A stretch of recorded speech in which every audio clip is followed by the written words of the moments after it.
Getting ready to do is introduce our guest speaker, and I'm really pleased to welcome this speaker today. It's somebody that I had the chance to meet over the summer at a Chamber of Commerce event, and I believe she was the moderator for the discussion, which was great. I was part of a panel discussion, and Brittany was the moderator and helped lead some of that discussion. I was really impressed with the work that she was doing and her company has been doing, so I invited her immediately to try and find time to come and join you all. She is very busy, a highly sought after speaker, and in fact is going to be back on campus tomorrow for the Women's Leadership Colloquium, is one of the invited speakers to talk about developing a digital persona, which would be very cool. That'll be a great event, and so I'm so pleased that she's so generous with her time to be here 2 days in a row, and in particular, in a selfish perspective, that she's here first, because this is some really cutting edge work that they are doing, and I'm glad that you're going to be able to hear a bit about this, and you'll have a little bit of time to ask some questions after you see a demo of what this looks like. So the topic, of course, is, as we've mentioned before, is conversational AI in defense, workflows, regulation, and the future of decision making. And this is Brittany Chang from Flatter Inc. She's CEO of Flatter, which is a contractor with the federal government, has contracts with the Department of Defense, Department of State, Homeland Security, a number of other civilian agencies, and is really doing cutting edge work in AI and in thinking about not just the technical aspects, but also implementation and cultural change. And so I think she has just a wealth of knowledge to share.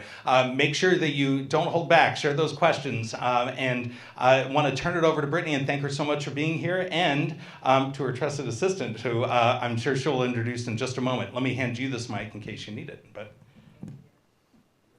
let me set this up. Okay, got the mic on. Can you guys hear me okay? Okay, barely need to project with this mic. It's pretty sensitive. Well, welcome. Good afternoon. I'm so happy to be here, and thank you, Dr. Rao, for the warm introduction. I appreciate that. I am going to tell you a little bit about myself here, but excited to dive into this topic of conversations in AI and how it's impacting Department of Defense missions today.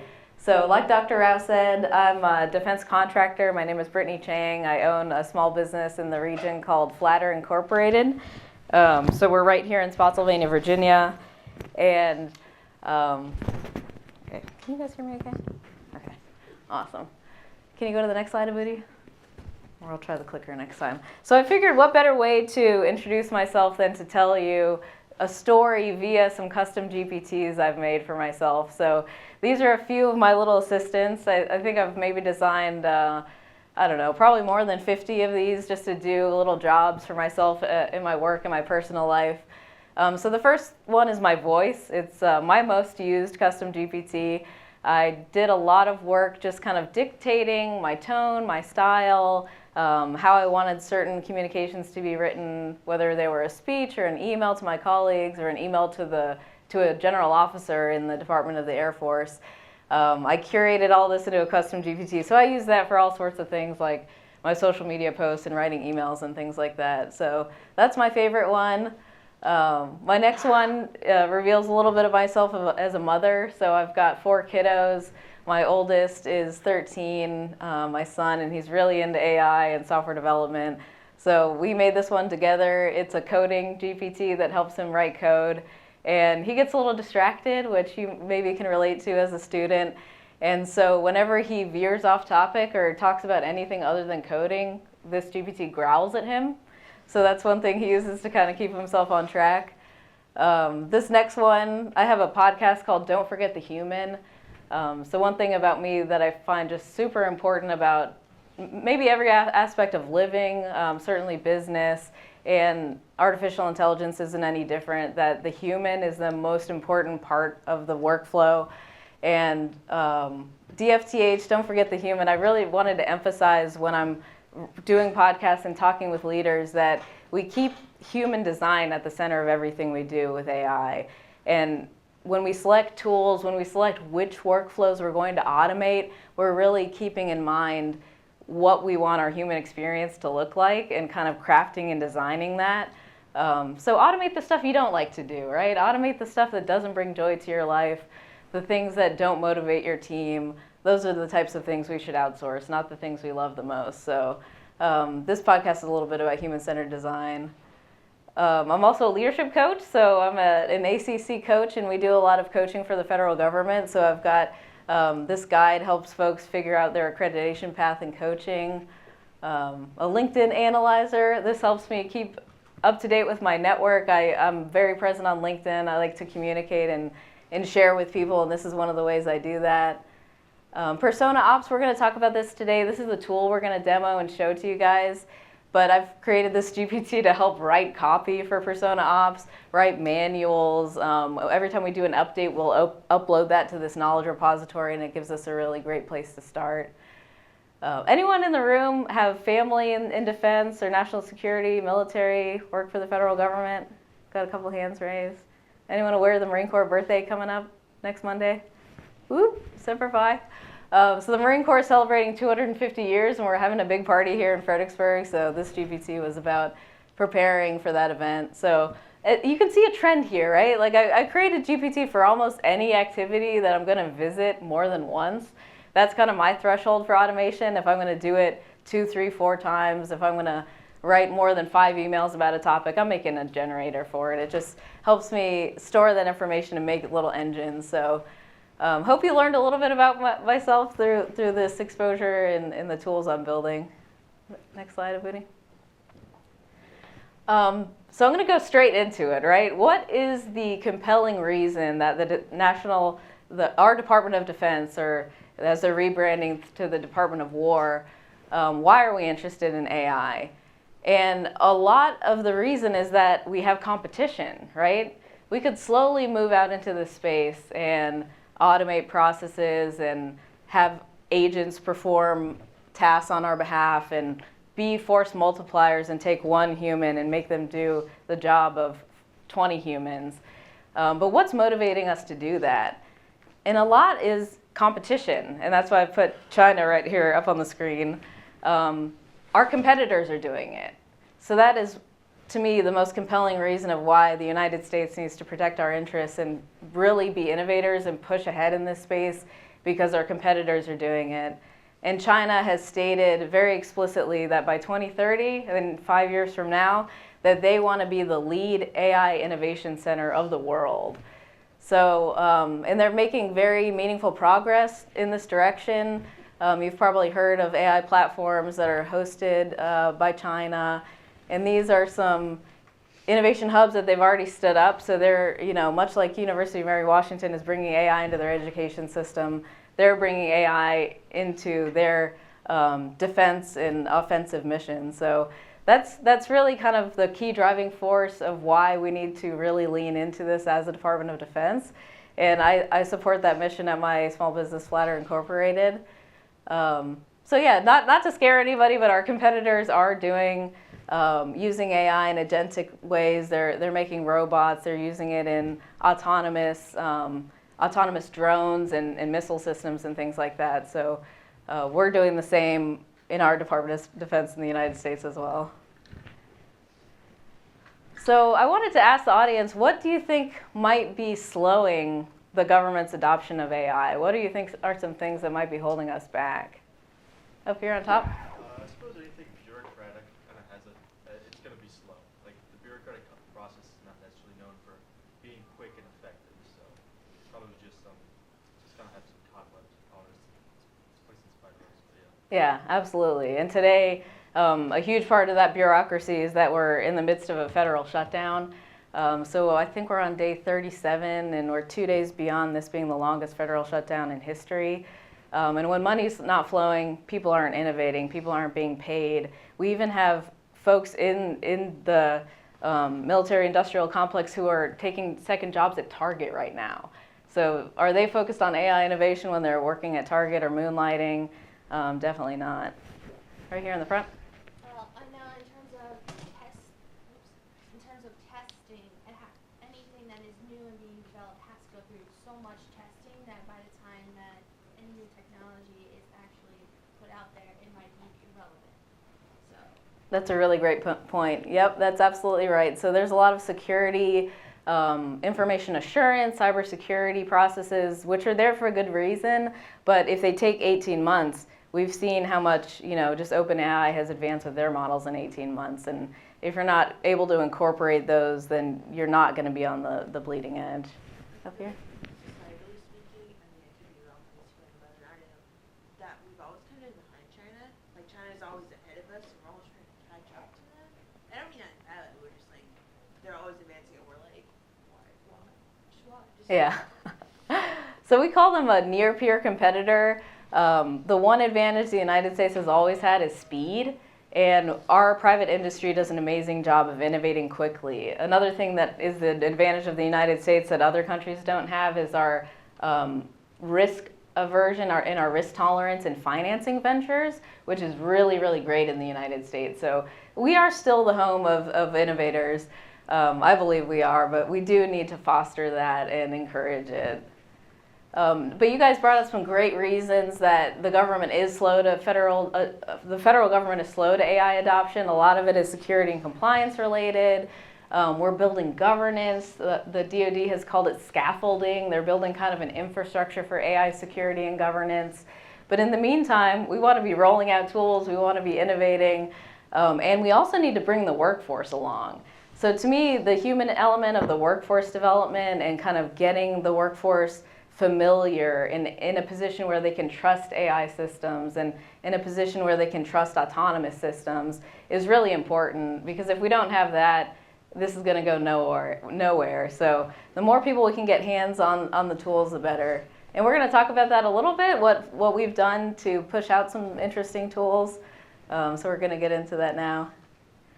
We can skip this one a bit. Okay, so at my company, we've developed this AI accelerator group called ASAI. It's AI Champions to Accelerate Innovation. And what we've done here is for every team that we have in our company, we have identified at least one AI champion. In order to execute an AI plan, you need stakeholder buy-in from a financial perspective. You need someone that's willing to fund it. You need an executive or a customer that's willing to sponsor it and to say, hey, this is a need, I'm going to support it within my organization. And then you need a user who actually wants to use it. So, these are 3 legs of a stool that you need to get together, which is not easy. And you need all of those people to be literate about AI enough to say yes. So 3 yeses is pretty hard to get to. And this is why I really believe we need to have champions inside of organizations. And I see each and every one of you in this room as a champion for AI, someone who's taken the time to educate themselves about the capabilities and then to apply those to real-world scenarios. Culture is huge on AI adoption. It's going to be the difference between whether AI is welcome and encouraged or whether you just have a gatekeeper that says, no, we're not going to do this. And even when you have the Department of Defense saying, and the Secretary Hegseth saying, we're going to use AI, we're going to automate, 1 or 2 human beings in that loop could be a gatekeeper and stop the whole process entirely. So that's an interesting thing we're having to navigate, is just knowing what organizations are willing to adopt and which ones are moving forward and which ones aren't. And then ultimately, every user in the organization needs some sort of hands-on training in how to use the platforms and the tools that they're being given access to. And then the data readiness and governance, these to me are kind of technical challenges. I don't think they're the most difficult challenges, but certainly it's very important to have your data in a way where it can be trusted, and the knowledge bases that you're starting with are areas where you believe they're true and in alignment with your organization's policies. So this has been very successful at my company. Just training 1 person per team, giving them special licenses to AI, giving them training, and then also having a network where they can communicate and dialogue with each other about what's working on their teams and how it's going. So that's been really fun.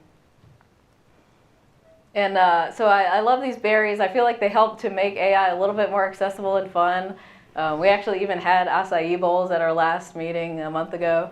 So it makes it a little bit more, a little less daunting for some folks who might be a little afraid of AI. But anyone heard of Lewin's change model?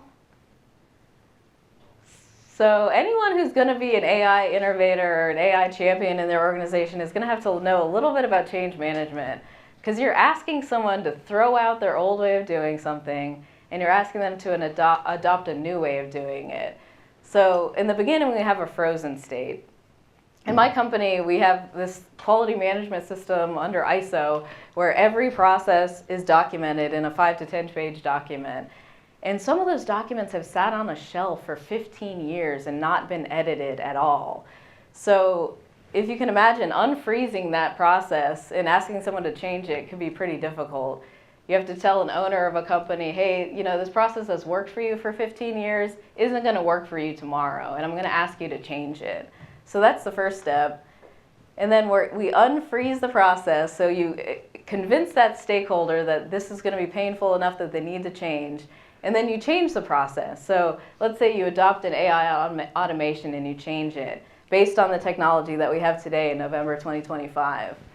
Well, that technology is going to leap forward again in 18 months. As you guys have seen between GPT 3 and 5 or whatever platform you're looking, maybe the AI video generation under Sora 2 that's so phenomenal that you guys can get your hands on in a 1-sentence prompt. You can make an amazing video.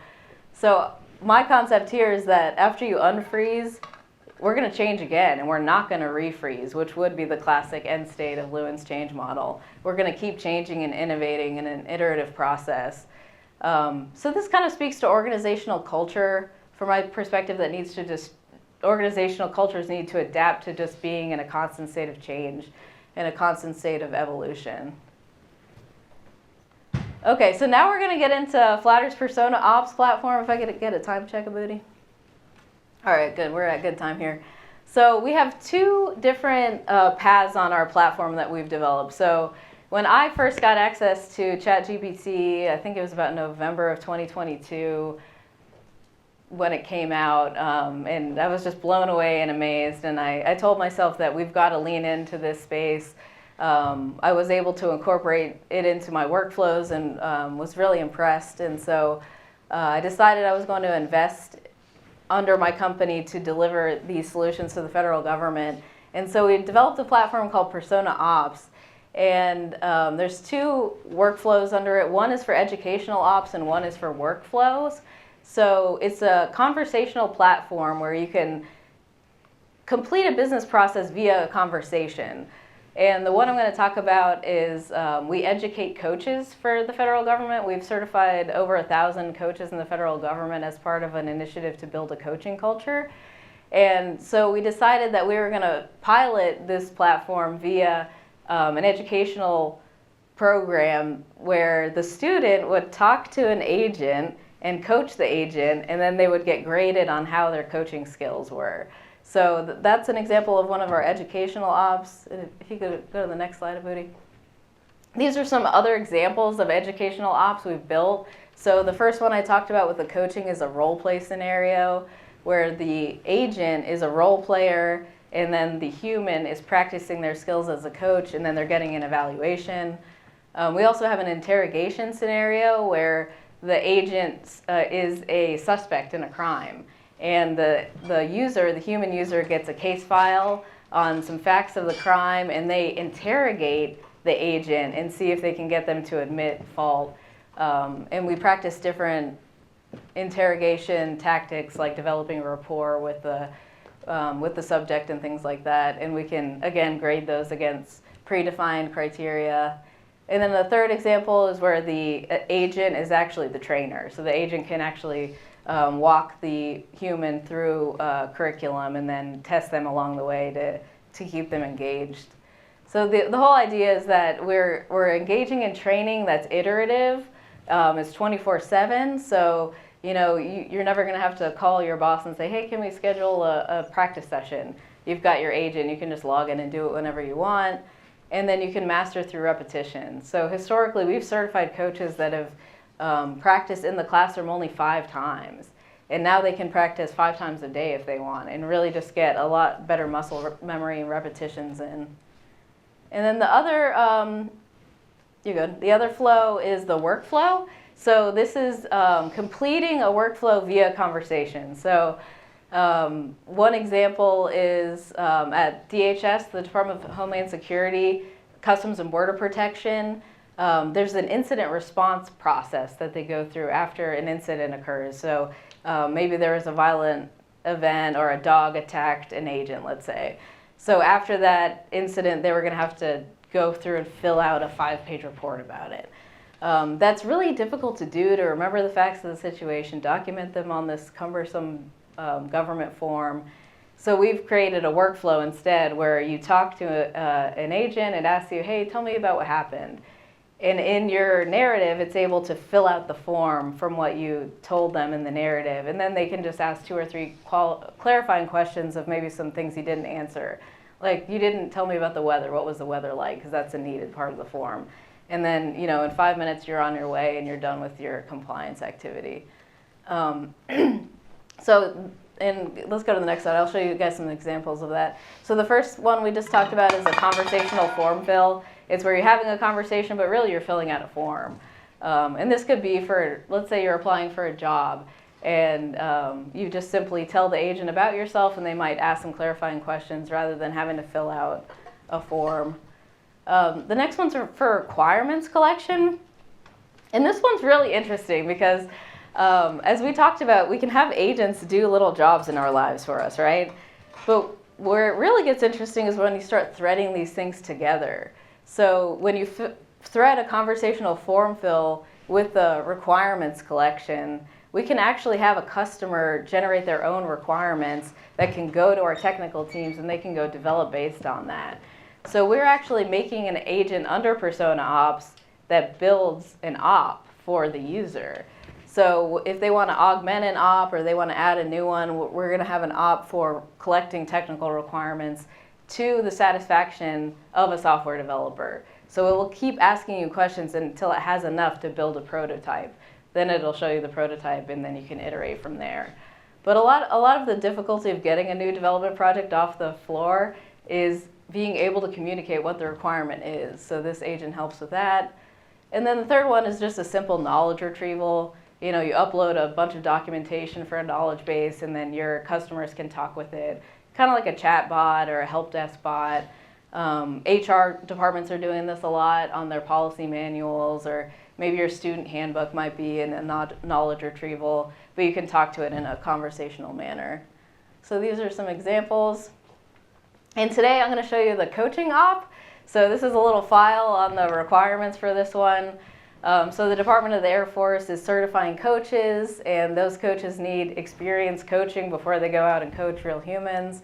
And in the past, we'd have to do that with 3 human beings. So you'd have the human coach that's practicing their coaching skills, you'd have the person they were coaching, and then you'd have a certified coach trainer who is someone that's very highly compensated, you know, making $200 an hour as a coach. All 3 of these individuals in a room for 1 hour, and we had to do that 5 times. So we're able to eliminate 2/3 of those man hours. Now we just have 1 human in the room. They're talking to an agent. The agent is playing the role player, so they're taking the position of the person who would have been being coached.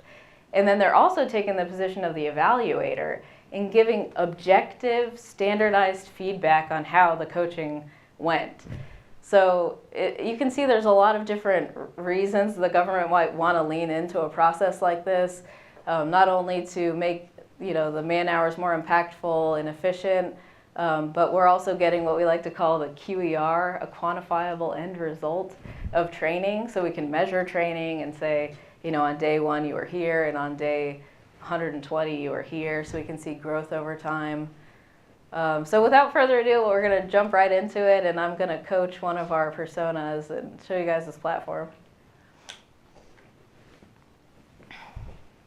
Okay, so I've got Alex here. I guess it doesn't matter where I stand, right? And we're going to give him a call. Well, he's probably want to stand next to the laptop because Okay. still. I'll do that. So we're going to call in our platform. We'll check audio here and just make sure that's working. Test, test. Looks like it's working. Hey again, it's Alex. It's good to see you. Hi, Alex. How are you doing? I'm doing okay, I guess. It's still a bit of a mixed bag with the team, honestly. Okay, well, we've got 5 minutes here, a quick coaching session, Alex. I'd love to dedicate these 5 minutes to you and coach you on the challenges that you've got. I'm fully present, not distracted at all. I'm here for you. So what do you want to accomplish in this coaching session today? Thanks. I I guess I just want to talk about how to deal with the awkwardness. Like last week, I asked Mark to stay late to finish a report, and he just looked at me and said, "Remember all those times we used to ditch early?" It caught me completely off guard. So, Alex, what would be a good outcome that you could take from this coaching session today and take into your workplace tomorrow? I guess I'd like to figure out how to respond in those moments. Like, what do I say when someone brings up the old days like that? I don't want to be a jerk, but I also need them to know things are different now. What role do you want to play in this scenario, Alex? Yeah, I think that could help. What do you have in mind? What can you do to emphasize your new role as a leader? Well, I've been trying to be more formal in meetings, setting agendas and really leading the discussion. But then sometimes I catch myself slipping and just going back to how we used to talk, like when we joke around about projects. It's hard to find that balance. What's something you could do to reset the tone of your relationship? I've thought about maybe having one-on-one meetings with each of them individually, to just lay out expectations for my new role and for them. But then I worry it might just make things more awkward, like I'm giving them a lecture or something. What do you think your team needs from you, Alex? I think they need clarity maybe, and probably some reassurance that I'm still me, but also that I'm serious about this new role. It's a tough line to walk. I don't know if I should be more friendly or more distant, to be honest. What's been impacting your team's productivity? Which approach is working best for you? Well, for productivity, there was this project last week where I assigned parts of it to Sarah and David, who used to always work together on those things. And they kept trying to defer to each other, saying things like, "Oh, Alex, David's better at that part." Or, "Sarah usually handles that." It really slowed things down because they weren't just taking ownership of their new assignments. As for what's working best, honestly, I'm not sure yet. It feels like I'm still trying everything and nothing is quite clicking. Well, Alex, it sounds like you have some ideas of some different approaches you want to try and maybe you're unsure on the outcomes. Is that right? Yeah, that's pretty accurate. I have ideas, but I'm really unsure about how they'll actually play out. So what next steps do you want to take now? I think I need to just pick one thing and try it. Maybe those one-on-one meetings. Even if they feel a bit awkward, I need to get some clear boundaries set. Okay, Alex, it sounds like you have a good game plan. Our 5 minutes is coming to an end here. What was most meaningful to you about this conversation? I think just talking it through and realizing that I need to act on something. It's easy to get stuck in my head, worrying about every possible negative outcome. Deciding to just try the one-on-ones, even if they're awkward, feels like a step forward. Well, it sounds like you have a great game plan, Alex, and thanks for talking today, and we'll meet next week. Thanks, I appreciate it. See you next week. Okay, so I'm hanging up the call now, and it's going to analyze the call, and it's going to give me a grade based on some predefined competencies. And this is an actual coach accreditation program that's in use with DoD right now. And the competencies are from the International Coaching Federation. So we trained the analyzer based on the ICF's standards, and it gives immediate feedback, which in the past was only available with a certified instructor in the class with a leader who you were coaching was willing to be vulnerable in front of the audience of an evaluator. So it's been really, really fun to build these. Any questions about the platform or how it works or the utility of it? Have you guys encountered any conversational platforms in customer service or anything like that? Okay, so we're going to view the analysis. Huh? Where they didn't realize they were. Yeah, well, it is being demonstrated that from a customer service perspective, people prefer talking to AI agents. They're more, they're a little nicer, maybe a little more polite. And this is the voice technology that the provider's called 11 Labs. And they are actually the ones that replicated James Earl Jones's voice in Star Wars. So some of these AI tools are neat because this is the best voice generation software available to anyone right now, and we're getting to use it, which is really fun. So it looks like it did okay. Let's go to my area for growth, Abudi. I didn't really throw out any gotchas that I tried to do something wrong on purpose. Sometimes you're not supposed to give advice in coaching, so sometimes I'll give advice just to get a score here, but it brings up evidence from my conversation. So at 3 minutes exactly, I said, what's been impacting your team's productivity? And it said that I wasn't listening to the original goal of the session. So this is an area of improvement for me. I can go kind of look it up against the competency of listening in the ICF. My facilitator, so let's say I was in a course of 50 other students, my instructor, like Dr. Rao, would be able to see how I performed today, how I'm getting better over time. So we have all this visibility into the training process that we didn't have before, and lots of clients are really interested in this type of feedback. Abudi, let's show around the platform a little bit too, the different personas we have.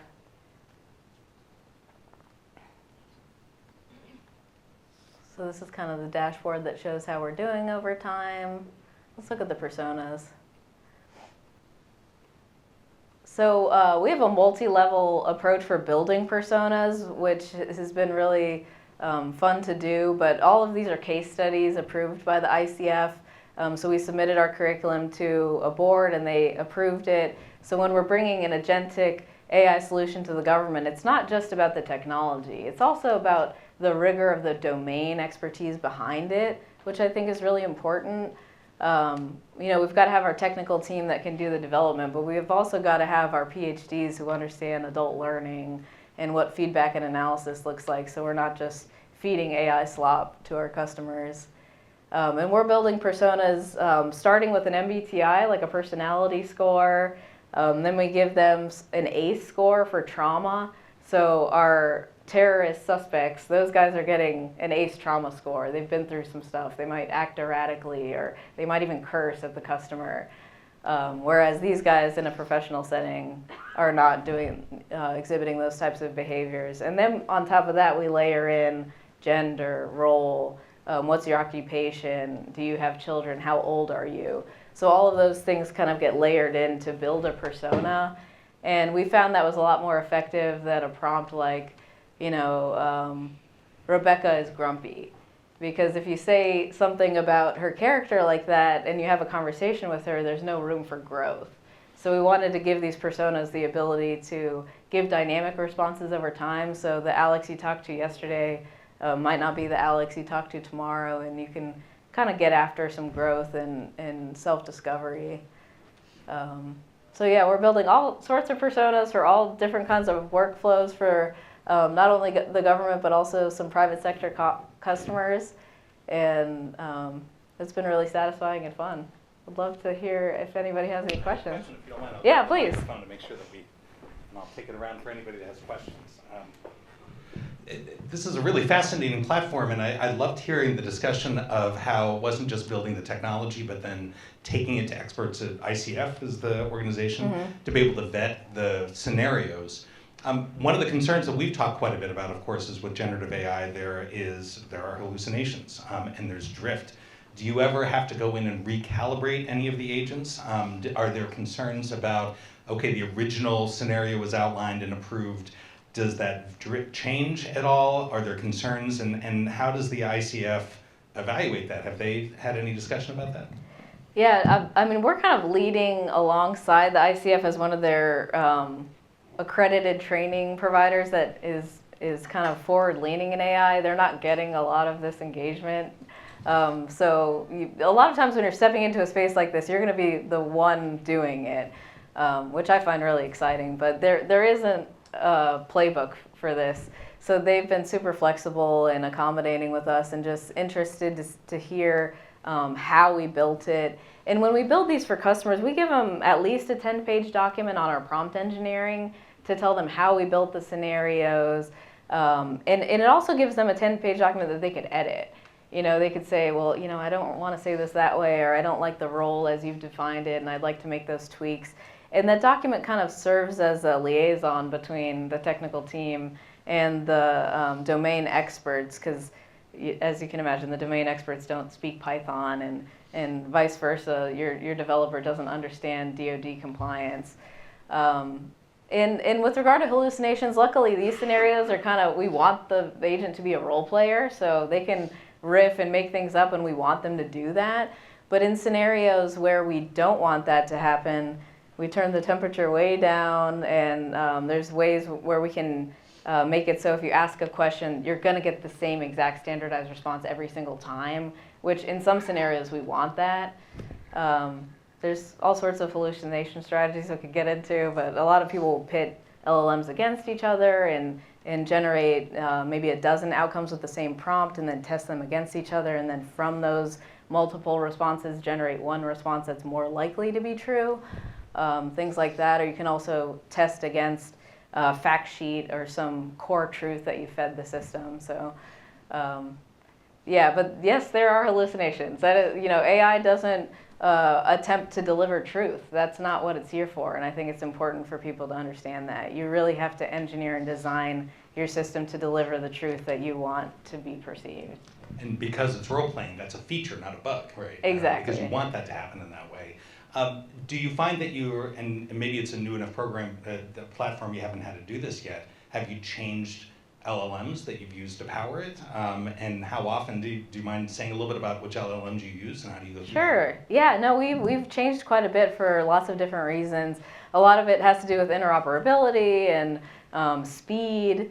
Abudi is very technical, and he can get into some of these things after class if you guys want to talk about them. But we had some challenges with, you know, like I'm giving it voice, right? Do I give it a system that can analyze voice, or do I first convert the voice to text and then have it analyze the text? And then do I trust that that did it okay? And so we actually have changed. We're on Gemini as our LLM now. Previously, we were using... We've been using Gemini, but we've tried different models for different use cases. Yeah, we've tried different models. And then, of course, as they release new models, we want to test those out. So, you know, when Gemini upgrades their LLM, we'll kind of test that and then release it as quickly as we can. So you mentioned not just using the text, communication background. I'm intrigued by that. Well, are you able to use a multimodal model that will detect, you know, pauses or different, you know, non-textual communication? Absolutely. So one of our big challenges was that in coaching, the pause is very, very important. So when your client tells you something, you don't respond immediately. And we've had a ton of challenge in coding that pause, like how long do we allow a pause? What if they just left and abandoned the situation entirely? How long do we wait? And you know, what is an appropriate interruption? Is it okay to interrupt the AI? But we have kind of put in some ums and ahs. Like we want the role player to sound realistic. We want them to make noises and sigh and things like that. And not all of that is coming directly from the LLM. It's some things are being added on the voice layer to add inflection and things like that. We're also toying with some emotes. So in an interrogation scenario, there's this tactic called closing the space. So the interrogator starts very far from you, and then he literally comes up nose to nose, and he's right in front of you like this. So we wanted kind of a way to close the space as the interrogation ensues, or you know, maybe you can give him a cup of coffee or a candy bar or something like that to kind of impact the room. So yeah, because you can't give them a cup of coffee in real life. So to clarify, not only is the role player then incorporating the pauses and the filler words and so forth, but it'll detect the person going through the training. Like if I'm using it, it'll detect if I'm using filler words or appearing nervous or slower or monotone. Yes. And that'll factored into the evaluation too. Yes, in some scenarios, we had a scenario where the human user is actually being interviewed by the agent, and the agent makes a judgment on whether he thought the human person was being deceptive. So yeah, lie detectors exist, so your AI is pretty good at detecting whether you're telling the truth or not. So that's just something to be aware of. If you're in front of an iPhone or Meta glasses, the person on the other end can tell if you're lying. Questions? Any other questions or comments? Yeah. Let me bring it over here and hand the mic back.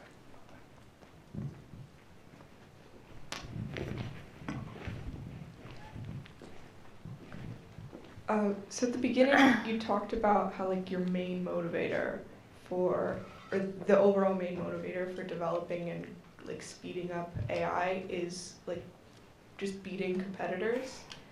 How worried are you that like that being your main motivator is going to lead to creating something that you didn't want and that you can't control, like some monster that you don't want? Yeah, to be oh, out there? totally. I mean, AI ethics and governance is a huge, huge area of study, and I think it's something we all need to take seriously. It's like Dr. Frankenstein. Like, we're responsible for what we create, and I totally take that responsibility on, and I take it very seriously. One thing that was important to me is that I never created an AI coach. So we're training coaches who are going to go out into the world and coach human to human. And there's a value that can't be replaced in me giving my 1 hour to you. And I'm dedicating my human life to your life in support of what your goals are and what you're trying to accomplish. And I really think you can't replicate that and shouldn't replicate human to human interaction with technology. I think it's really important that we engage face to face. But on the other hand, you know, I am very human motivated, and my colleagues are seeing their colleagues being laid off. They're going to work and having to do 3 jobs when they were hired to do 1.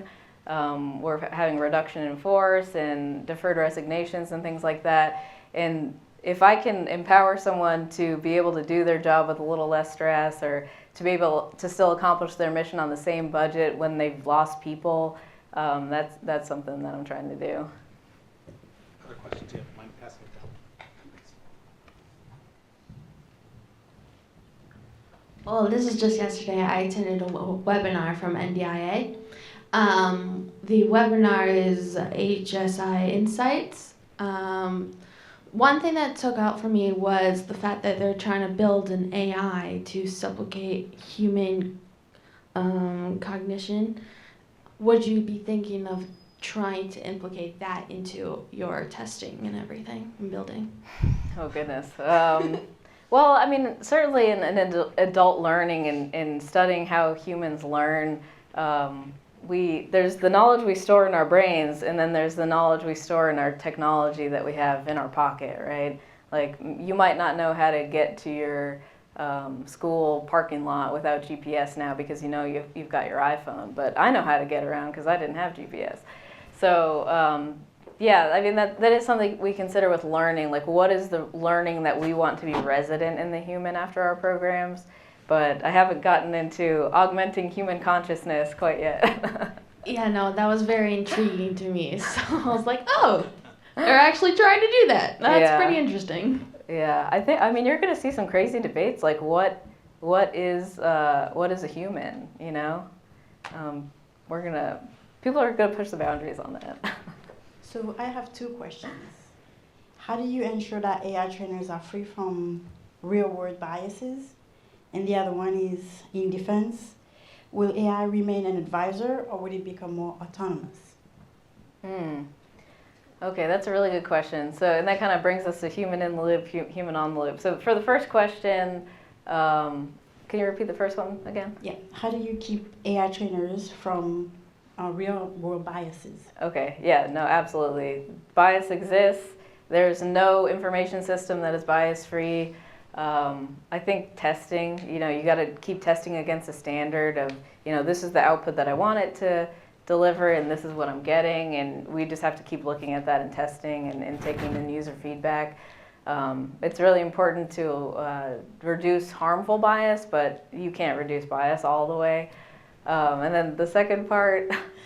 So the second part is because I'm afraid of AI. Yeah. But in defense, will AI remain an advisor or will it become more autonomous? Okay, so autonomy. Ooh, this is a very sensitive topic and obviously gets into some classified information that I'm not even privy to. But I know now that in weapon systems and things like that, we do not, autonomous weapon systems are something that is very sensitive, and targets are being identified and approved. So humans are identifying and approving targets, and then there might be some autonomy in deciding the when of strikes and things like that. So we are, not we as in me, but the Department of Defense is working on some autonomous weapon systems, and as are our competitors. Scary stuff that I'm not the expert on. Go to Dahlgren and ask some folks about that one. How do you find being a small business contractor and competing with some of these like bigger corporations? I really love that question. Thanks for asking it. It is definitely difficult. So, you've got the big LLM organizations, OpenAI, Google, Amazon. They've got, they own the cloud that we're all kind of operating on. And then there's this requirement called FedRAMP that certifies cloud service providers for the government, and those guys are kind of fast-tracked to a lot of these cloud-based support services. That's very difficult for a company like mine to accomplish. We work in those constraints with partners, so we'll partner with folks that are FedRAMP certified and things like that, but it's definitely very difficult for a small business to compete in a space like this. But on the other hand, I think we have some strengths, right? We can move more quickly. We understand our customers' needs maybe a little bit more intimately. But yeah, there are some disparities in size. We're not going to be building LLMs. We can't train an LLM. That's something that takes hundreds of thousands of square feet of server farms and things like that. Almost out of time. I was going to ask one more if you don't mind. Of course. I really appreciated at the beginning when you were talking about some of your own use of GPTs. What advice would you give to students entering the workforce? How transparent should they be about when they use AI? Is there a way they can be transparent and use that as to their advantage? Yeah. I think it's going to become much, much more normalized. We know when we're reading AI-generated content on social media. Do we care? Do we not care? Is it kind of entertaining? Is it fun? I think 100% transparency is the way to go. When I write an article with my own hands and I type every single word, you better believe at the bottom of it I'm saying, these words are my own, I wrote this. And when I'm putting out AI-generated content on my blog or on LinkedIn, I say that I used an AI, a custom GPT, or whatever mechanism I use to get to that work product. I think if you're going to be trusted in general, you have to be transparent. And so we're being very transparent with our customers about our prompting and the tools we're using. I think being honest is the key. That's good advice. Join me, everybody, thanking Brittany and Abudi for being here. Thank you. I had fun. Enjoyed it.